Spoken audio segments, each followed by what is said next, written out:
Iya, selamat sore semua. Eh, eh, Jujur ketika datang cerita ini udah suka, udah senang karena memang karakternya, ceritanya menginspirasi. Sosok yang sangat kuat yang eh, buat aku ya jauh dari diri aku sendiri ya. Diberikan beban ini sebenarnya bukan beban sih, sebenarnya aku dapat privilege untuk bisa merasakan menjadi si sosok karakter perempuan ini, bagaimana dia berjuang, bagaimana kuatnya dia menghadapi semuanya gitu. Luar biasa sih buat aku pengalamannya. Apa yang paling Mbak Marsha pelajari setelah menjalani dan melewati proses produksi menjadi karakter Mutia di sini? Yang sangat aku kagumi adalah yang pertama adalah keberanian ya, berani. Tentunya di sini dia ada suaminya, tapi untuk karakter Mutia sendiri buat aku keberaniannya, perjuangannya itu sih, bahwa dia merasa dia berhak untuk berjuang gitu. Ada titik di mana dia sangat down, tapi dia kembali karena dia merasa ya memang perjuangannya belum selesai, dan itu buat aku luar biasa. Itu butuh kekuatan, keberanian yang luar biasa dari seorang perempuan. Tentunya juga bisa dibilang Mutia itu beruntung sekali punya suami, punya keluarga, sahabat yang menjadi support system terbesar buat dia gitu. Dia sangat beruntung. Yes, itu dia Marsha Timothy. Terima kasih Mbak Marsha. Kita ke Mas Darius sebagai cowok green flag. Kalau tadi Pak Andi bilang, kita pengen tahu Mas Darius bagaimana sebagai suami green flag, karena ini sudut pandang laki-laki sangat penting ya. Kadang-kadang tadi yang benar seperti Mbak Virgi katakan gitu, dalam perjuangan biasanya kalau sisinya adalah menunggu pejuang garis dua, biasanya hanya satu sudut pandang, tapi ini dikasih sudut pandang dari seorang suami. Memerankan ini bagaimana menggali karakternya, Mas Darius, silakan. Iya. Selamat sore teman-teman. Sebenarnya pengen cerita bagaimana proses bergabungnya, tapi nanti kita tunggu Ropron aja ya. Kita simpan mungkin nanti waktu presscon premier ya. Yes. Teman-teman bisa datang lagi, jadi masih ada cerita serunya. Iya, salah satu yang aku temukan dari sosok Fajri adalah bahwa laki-laki itu harus terlibat, harus hadir. Yang namanya menikah itu kan ada dua orang yang mengikat janji, yang berkomitmen, yang ingin untuk membangun rumah tangga, keluarga gitu, lepas dari apakah bisa atau tidak memiliki keturunan, bagaimana perjuangan mereka gitu, semuanya harus dilewatin sama-sama. Jadi seorang laki-laki itu ya harus hadir, yang kadang suka lupa gitu, hadirnya hanya sebatas mencari nafkah misalnya gitu. Kebutuhan emosional dari pasangannya, dari istrinya itu justru mungkin sebagian laki-laki nggak tahu kali ya, nggak tahu harus bagaimana gitu untuk menempatkan diri, untuk bisa memahami pasangannya, untuk bisa mengisi ruang-ruang emosi yang kecil yang mungkin nggak terlihat gitu. Kayak tadi Mbak Virgi bilang, bahkan ketika udah kenal, udah best friend nih, tapi ternyata nggak tahu perjuangannya sehebat gitu. Karena yang aku temukan juga bahwa sebagai orang yang hidup setiap hari mendampingi perjuangan yang bertahun-tahun gitu, pada akhirnya sebagai suami kita nggak akan pernah tahu, benar-benar tahu rasa yang sudah dilewati oleh istri kita.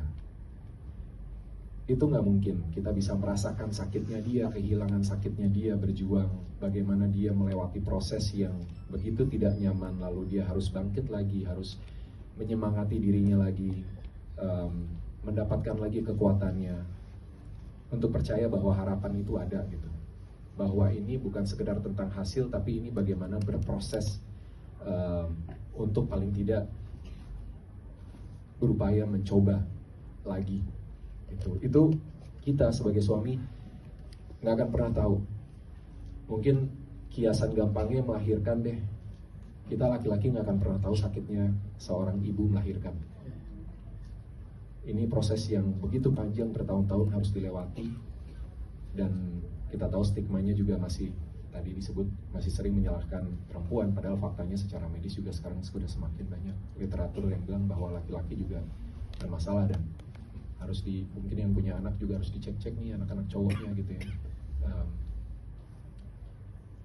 Faktanya seperti itu sih, gitu. Kita nggak akan pernah, laki-laki nggak akan pernah tahu rasanya. Jadi paling tidak kita bisa hadir menjadi support system, menjadi penguat, menjadi orang terdekat yang bisa jadi sandaran untuk istri kita. Yes. Berarti kalau benar nggak hanya ditonton istri, tapi suaminya justru harus ikut mendampingi juga ya, nontonnya bareng nih, lebih seru karena biar jadi diskusi justru ya. Iya. Mas Darius ya. Iya, rasanya gitu. Iya. Tadi, iya. Kalau dilihat dari trailernya kan menyentuh sekali dan bicaranya universal kan. Iya, Nggak cuma betul. bicara tentang perempuan aja, tentang wanita aja. Itu dia. Terima kasih tepuk tangan untuk Mas Darius.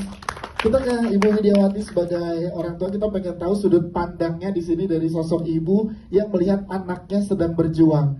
Jadi nanti selain juga pasangan yang menyaksikan ini, juga banyak orang tua juga yang menjadi tumpuan atau pegangan dari anak-anaknya kan Ibu. Jadi apa yang bisa dipelajari dari karakter Ibu di sini yang diperankan oleh Ibu Wid? Silakan. Ya, terima kasih. Selamat sore semua. Assalamualaikum warahmatullahi wabarakatuh.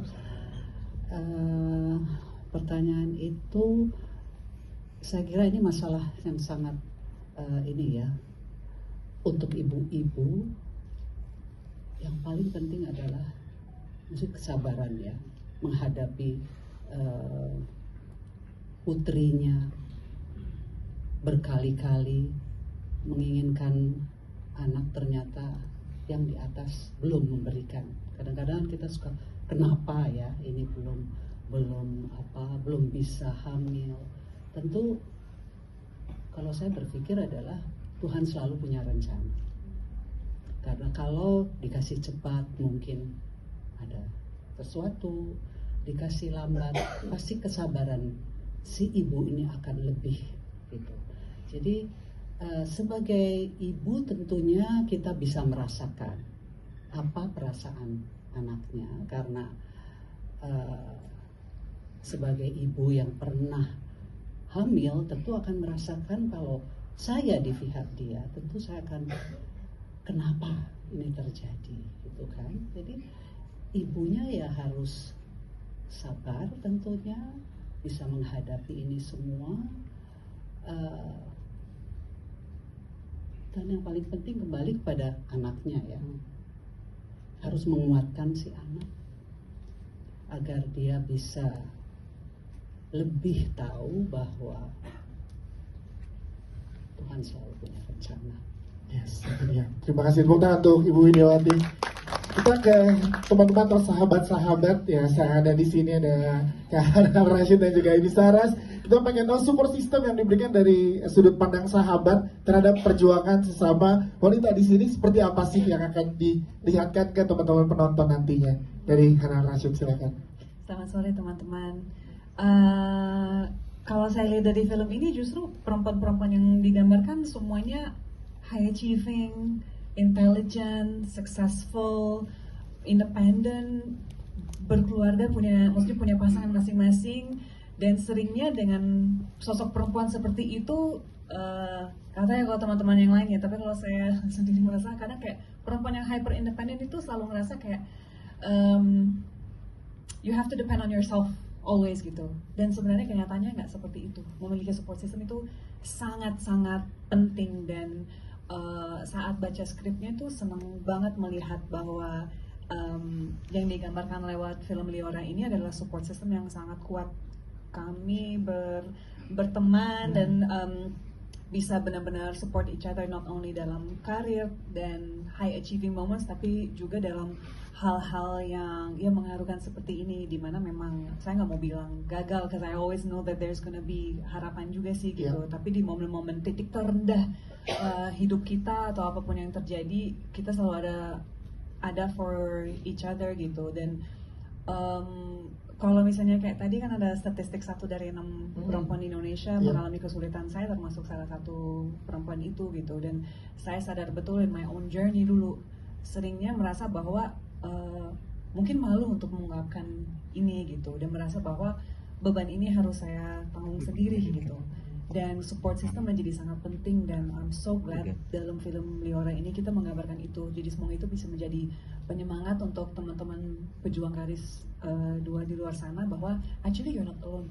Actually ini adalah sesuatu yang sangat common, dan actually ada banyak channel untuk seek help gitu. Tapi yang paling utama saat kita berada dalam lingkungan yang benar-benar support, kita nggak harus takut berjuang sendiri, dan itulah peran saya di film ini bersama dengan Amy. Gimana, Bu?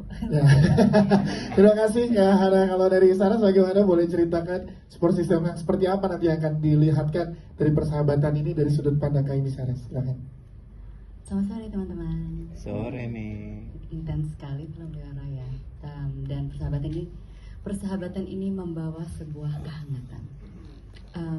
Dan tadi seperti yang sudah dijelaskan, untuk saya sendiri sih, saya kira untuk belajar lebih mempunyai empati dan tidak menghakimi, karena perjuangan kita sebagai perempuan pejuang garis 2 itu berbeda-beda. Jadi kita nggak tahu apakah memang itu adalah sesuatu yang sangat diinginkan. Jadi untuk saya awareness dari film Biora ini, hopefully it's going to bring more respect for each other dan tidak terlalu mengusik pertanyaan yang sangat pribadi gitu. Tapi at the same time kita sebagai sahabat, like tadi Hana said, you're not alone, tidak sendiri dalam menghadapi perjuangan ini. That we all need our friendship to support each other. Yes, itu ya. Tepuk tangan dong sekali lagi teman-teman. Wow. Tadi